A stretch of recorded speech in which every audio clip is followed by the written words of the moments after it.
Milenial dan gengsi NTT bukan sekadar kelompok pemilih yang besar, tetapi mereka juga merupakan kekuatan politik yang progresif dan kritis.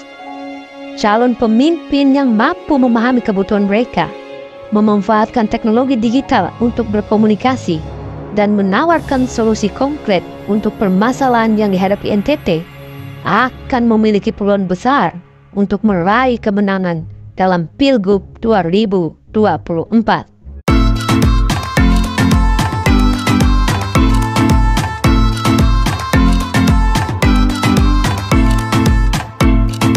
Oke, jumpa lagi saudara sekalian dimanapun Anda berada di channel Proba Morata TV. Dan kali ini kita kembali di segmen berita dari Proba Morata. Mantap! Oke, saudara sekalian, kali ini kita akan membahas sebuah berita yang ditulis oleh rri.co.id pada 24 September 2024. Judul beritanya adalah Generasi Z, Kekuatan Pemilih Muda Pilkada NTT. Ya. KPU NTT merilis infografis pemilu berdasarkan data pemilih tetap untuk pemilihan serentak 2024. Total pemilih adalah 3.988.372 orang. Dari jumlah ini kelompok usia 17 sampai 28 tahun, ini adalah kelompok gengsi, itu menjadi angka yang paling besar ya. Tapi di sini kita akan jumlahkan dengan kelompok milenial ya. Jadi kalau gengsi sampai milenial itu dari usia 17 sampai 39 atau kita bisa majukan sampai 40. Ya, total di sini saya mencoba untuk menjumlahkannya adalah dari gengsi dan milenial ya. Dari gengsi dan milenial itu total pemilihnya adalah 2.268.242 suara. Ini luar biasa ya. Dan sisanya 1.720.130 orang itu adalah usia tua. Intinya adalah generasi Z dan generasi milenial itu mendominasi di Pilkada NTT, baik Pilgub maupun pemilihan bupati, wakil bupati, ataupun pemilihan wali kota, wakil wali kota. Jadi ini saya kira ini menjadi potensi atau ini menjadi kekuatan orang muda, menjadi kekuatan generasi Z dan milenial untuk menentukan siapa pemimpin NTT 5 tahun ke depan. Oke, saudara sekalian, pada kesempatan ini kita akan mencoba melihat ya, apa sih harapan atau apa sih yang menjadi masalah atau keresahan generasi Z dan milenial NTT. Di sini saya melakukan riset dan saya mencoba menyimpulkan ada 6 persoalan yang dihadapi oleh generasi Z dan milenial NTT gitu ya. Yang pertama adalah tingkat pengangguran yang sangat tinggi di NTT. Ini dihadapi oleh generasi Z dan milenial ya. Pada tahun 2024, BPS mencatat angka pengangguran NTT naik dari tahun sebelumnya yaitu 3,10% menjadi 3,17%. Angka pengangguran yang sangat tinggi, kenapa? Karena lapangan pekerjaan yang sangat terbatas ya. Ada juga gengsi dan milenial yang mungkin punya pendidikan ya. Punya pendidikan entah itu pendidikan sekolah menengah ke atas atau sekolah kejuruan ataupun mungkin universitas dan sebagainya. Tetapi karena peluang kerja atau lapangan kerja terbatas, maka mereka mengalami yang namanya pengangguran gitu ya. Oke, itu adalah masalah pertama yang dihadapi oleh gengsi dan milenial NTT.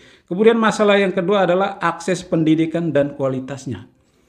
Kesulitan mengakses pendidikan dengan kualitas yang baik ini menjadi suatu persoalan besar yang dihadapi oleh gengsi dan milenial NTT. Ya, kalau kita bicara soal infrastruktur, banyak sekali sekolah-sekolah dengan fasilitas yang sangat terbatas, bahkan boleh dikatakan fasilitas yang sangat buruk, tapi itu masih ada di NTT. Ya, oleh karena fasilitas atau sarana pendukung yang tidak begitu baik ini, maka mengakibatkan yang pertama adalah kualitas pendidikan yang tidak begitu baik-baik saja. Nah, kualitas pendidikan NTT yang tidak begitu baik-baik saja itu membuat generasi Z dan milenial mengalami yang namanya, yang pertama adalah angka putus sekolah yang sangat tinggi di NTT.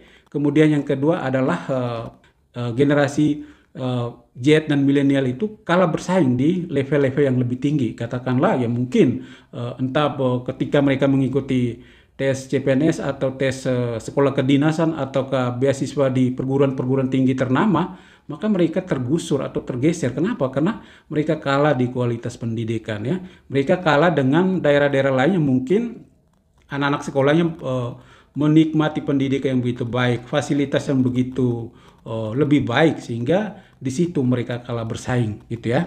Kemudian yang berikut adalah yang ketiga adalah peluang ekonomi terbatas ya. Lapangan kerja yang masih sangat kurang, kemudian peluang untuk membuka usaha pun generasi Z dan milenial ini mengalami semacam kendala. Bagaimana memulai usaha ya? Siapa yang bisa mewadahi? Dan saya kira inilah peran pemerintah daerah untuk menyiapkan wadah bagaimana generasi Z atau milenial ini belajar untuk memulai usaha ya. Saya kira dalam konteks memulai usaha ini, saya kira generasi Z atau milenial ini membutuhkan yang pertama adalah pelatihan-pelatihan atau pendidikan ya, pendidikan kewirausaha. Kemudian yang kedua adalah akses modal yang mudah, dan yang ketiga adalah pengawasan atau pendidikan berkelanjutan. Nah, ini saya kira hal-hal ini perlu diperhatikan oleh pemerintah daerah setempat. Ya, jadi pemerintah daerah jangan sampai program-program pelatihan itu berbasis proyek gitu ya. Jadi selesai pelatihan selesai, tidak ada follow up dan tindak lanjutnya tidak ada. Jadi banyak sekali misalnya pelatihan-pelatihan yang diselenggarakan tetapi outputnya tidak ada. Ya, banyak pelatihan yang diselenggarakan tetapi pelaku usahanya tidak berkembang atau tidak bertumbuh. Ini menjadi soal, ini menjadi masalah. Dan ini ya saya kira dirasakan oleh generasi Z dan milenial NTT. Kemudian yang berikut adalah ketergantungan pada sektor pertanian. Nah, ini pun satu soal yang dirasakan oleh Gen Z dan milenial NTT. Mungkin mereka ingin beralih ke ya pekerjaan-pekerjaan lain yang berkaitan dengan industri kreatif atau mungkin yang berkaitan dengan teknologi dan sebagainya. Dan saya kira itu mereka membutuhkan bantuan dari pemerintah daerah gitu ya. Kemudian yang berikut adalah keterbatasan teknologi, akses internet ya. Ada beberapa daerah terutama di pelosok-pelosok itu kesulitan untuk mengakses internet gitu ya. Lalu yang berikut adalah migrasi dan urbanisasi ke kota-kota besar ya. Banyak sekali Gen Z dan milenial NTT memilih untuk bermigrasi ke kota-kota besar seperti Jakarta, Surabaya, Bandung, Bali, Makassar, atau ke pulau-pulau besar seperti Papua, Kalimantan, Sumatera. Untuk apa? Untuk mendapat pekerjaan yang lebih layak atau untuk mendapat pekerjaan yang lebih baik. Nah, apa dampaknya bagi NTT? Dampaknya bagi NTT adalah kekurangan sumber daya manusia. Oke, saudara sekalian, jadi saya kira inilah beberapa hal yang menjadi keresahan generasi Z dan milenial NTT. Dan saya kira ini menjadi bahan evaluasi buat para kandidat, baik itu calon gubernur di NTT maupun calon bupati dan wali kota yang akan bertarung di bulan November tanggal 27 nanti gitu ya. Jadi saya kira siapapun dia calon pemimpin, entah itu gubernur ya, katakanlah di sini konteksnya di sini kita bicara gubernur ya, calon katakanlah nomor 1 Ansi Lema dan Jane, atau nomor 2 Melki Lakalena dan Joni Asadoma, atau nomor 3 Simon Petrus Kamlasi dan Adrianus Garu. Siapapun dia yang mampu menjawab keresahan atau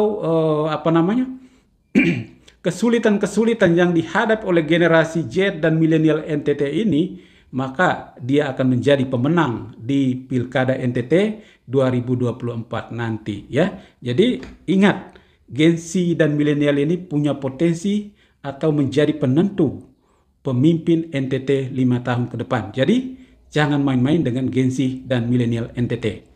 Mantap.